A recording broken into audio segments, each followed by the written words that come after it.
বাশুলিয়া নদীর শান্ত ঢেউ, সখীপুর আর বাসাইলের মাঝে এই অপূর্ব প্রকৃতি যেন ভালোবাসার নীরব ভাষা। যেখানে নদী ধীরে বয়ে যায়, সেখানে সময়ও যেন একটু থেমে যায়। বাতাসের প্রতিটি ছোঁয়ায় মিশে থাকে অদেখা অনুভূতি, আর আকাশের প্রতিটি রং মনে করিয়ে দেয় সুন্দর মুহূর্তগুলো কখনো জোর করে আসে না, তারা আসে ঠিক নদীর স্রোতের মতোই শান্তভাবে।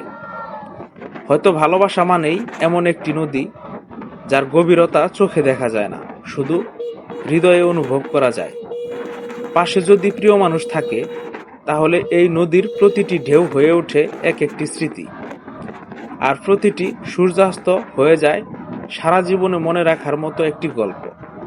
বাশুলিয়া নদী শুধু একটি নদী নয়, এটি প্রকৃতি আর ভালোবাসার মিলনে লেখা এক জীবন্ত কবিতা। ভিডিওটি ভালো লাগলে অবশ্যই লাইক, কমেন্ট, শেয়ার করবেন। আল্লাহ হাফেজ।